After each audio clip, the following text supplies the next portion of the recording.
Hello friends, तो आज मैं आपको बताऊंगा ढाबा स्टाइल मटन करी कैसे बनाई जाती है। सबसे पहले मटन करी की ग्रेवी देखिए, एकदम स्मूथ ग्रेवी बनी है, बिल्कुल दरदरी ग्रेवी नहीं है। और जो हमारा मटन है ना, एकदम सॉफ्ट और जूसी मटन बन के तैयार होगा।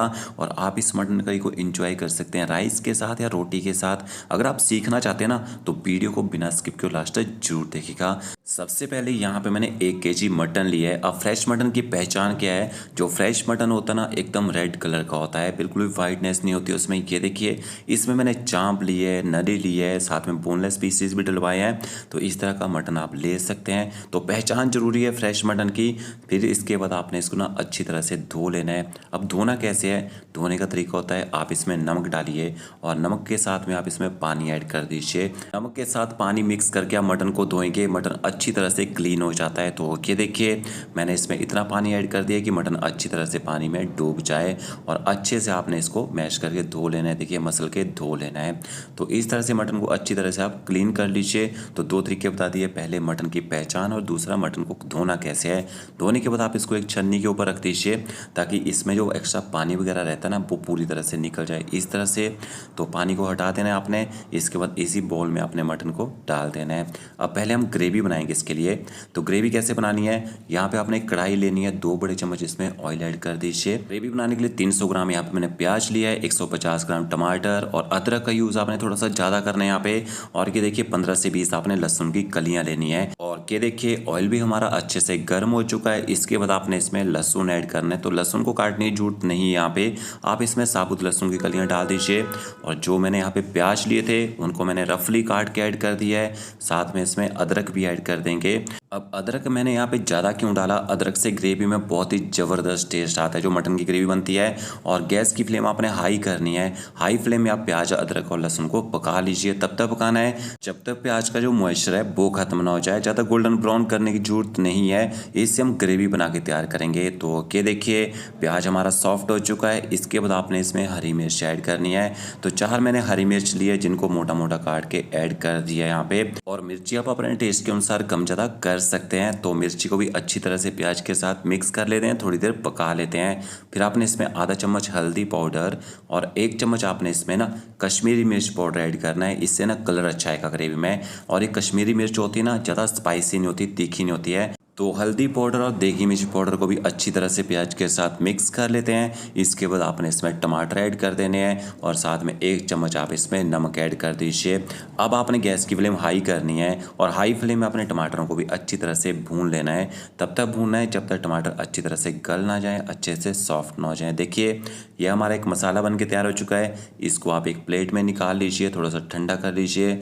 और इसको आपने ना मिक्सी ग्राइंडर जार में डाल देना है पीसने के लिए।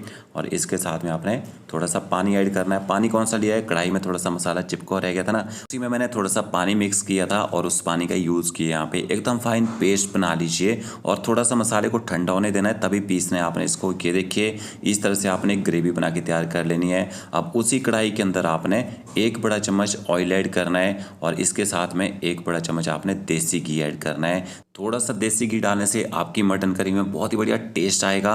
और देसी घी नहीं खाते हैं आप, इसको स्किप कर सकते हैं। इसके बाद आपने खड़े मसाले ऐड करने हैं। छोटी इलायची, बड़ी इलायची, जावित्री, दालचीनी, तेज़पत्ता वगैरह डाल दीजिए। और इसके साथ में आपने इसमें मटन ऐड कर देना है।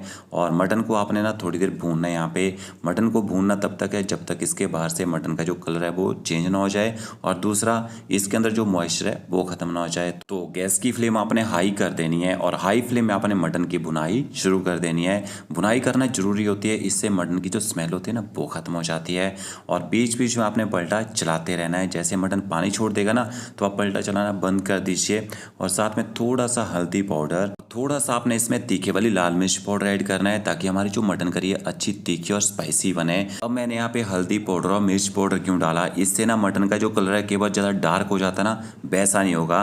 और के देखिए, अच्छे से मैंने हल्दी और मिर्ची को मिक्स कर लिया मटन के साथ में। और कम से कम 10 मिनट हो चुके हैं मुझे मटन को भूनते हुए। थोड़ा सा इसमें नमक भी ऐड कर देते हैं और नमक को भी अच्छी तरह से मिक्स कर लेते हैं। और नमक आपने कम ही डालना है, क्योंकि जब हम ग्रेवी बना रहे थे उसमें भी हमने नमक का यूज़ किया था। और ये देखिए, आप देख सकते हैं मटन के अंदर जितना भी मॉइस्चर था पूरी तरह से खत्म हो चुका है। और जो हमने इसको भूनने के लिए ऑयल और घी डाला था ना, वही दिखेगा आपको इसमें। इसके बाद आपने इसमें ना ग्रेवी ऐड कर देनी है। और ग्राइंडर जार में थोड़ी सी ग्रेवी चिपकी हुई रह जाएगी। हल्का सा आपने इसमें पानी ऐड करना है और वो भी आपने साथ में डाल देना है। और इसके साथ में मसाले भी डालने हैं आपने। 1 चम्मच आप इसमें धनिया पाउडर, आधे से थोड़ा सा ज़्यादा चम्मच आपने इसमें जीरा पाउडर ऐड करना है। थोड़ी सी आप इसमें रोस्ट की कसूरी मेथी ऐड कर दीजिए और 1 चम्मच आपने इसमें देगी मिर्च पाउडर और ऐड करना है इसमें। तो ये जो देगी मिर्च पाउडर मैंने आपको पहले बता दिया, ज़्यादा तीखी नहीं होती है, कलर भी अच्छा आता है और टेस्ट भी इससे खाने में बहुत ही बेहतरीन आता है। अच्छी तरह से मसालों को भी मिक्स कर लेते हैं ग्रेवी के साथ में। अब आपने ना गैस की फ्लेम यहाँ पे मीडियम टू हाई रखनी है और मटन को ऊपर से कवर कर देना है। कम से कम 10 मिनट तक आप मटन को मीडियम टू हाई फ्लेम में कवर करके पकने दीजिए। जैसे 10 मिनट होंगे आपको दिखेगा जो हमारी ग्रेवी है ना, आपकी जो ग्रेवी है वो अच्छे से ड्राई हो जाएगी, उसकी अच्छी तरह से भुनाई हो जाएगी और ग्रेवी में जो कच्चा टेस्ट होता है ना वो भी खत्म हो जाएगा। तो ग्रेवी को आपने मटन के साथ पहले ही अच्छी तरह से भून लेना है। और ये भी बता देता हूँ कब तक भूनना है, जब ग्रेवी ऑयल छोड़ना शुरू कर देगी ना तब तक आपने ग्रेवी को जरूर भूनना है। यहाँ पे ये देखिए इस तरह से, तभी आपकी मटन की ग्रेवी में अच्छा टेस्ट आएगा। नहीं तो आप बाद में मुझे बोलेंगे कि शेफ़ हमारी तो ग्रेवी अब मीठी सी हो रही है, अच्छा टेस्ट नहीं आ रहा है। तो इस तरह से ग्रेवी को पका लीजिए। फिर आपने इसमें पानी ऐड करना है। अब पानी कितना डालना है, 1 किलो मटन लिया मैंने, 1.5 लीटर मैंने इसमें पानी ऐड कर दिया है और पानी को भी अच्छी तरह से मिक्स कर लेते हैं। अब इसके बाद अगर आपके पास टाइम है तो मटन को कम से कम 30 से 40 मिनट तक कवर करके पकने दीजिए। अगर आप इसको जल्दी पकाना चाहते हैं आप इसको कुकर में डालिए और 4 से 5 आप इसमें विसल लगवाइए, आपका मटन पक जाएगा। तो यहाँ पे मैंने देखिए मटन को 40 मिनट तक पका लिया है और ग्रेवी में अच्छा कलर भी आ चुका है, अच्छे से ग्रेवी ने ऑयल भी छोड़ दिया है। मटन का पीस मैंने चेक कर लिया था, मटन भी अच्छी तरह से सॉफ्ट हो चुका है, अच्छे से पक चुका है। लास्ट में आपने ग्रेवी में थोड़ा सा हरा धनिया डालना है बारीक कटा हुआ और थोड़ा सा आप इसमें गरम मसाला पाउडर ऐड कर दीजिए और इनको भी अच्छी तरह से आप मिक्स कर लीजिए। तो ये हमारी ढाबा स्टाइल मटन करी तैयार हो चुकी है और ग्रेवी भी देखिए आप 1 किलो मटन में कितनी एक्स्ट्रा ग्रेवी बन के तैयार हुई है। अगर आप ग्रेवी के ऊपर रोगन लाना चाहते हैं ऊपर से कवर कीजिए, 2 मिनट तक पकने दीजिए, ग्रेवी अच्छे से रोगन भी छोड़ देगी। तो वीडियो अच्छा लगा होगा लाइक शेयर कमेंट जरूर कीजिएगा। Okay friends, thank you.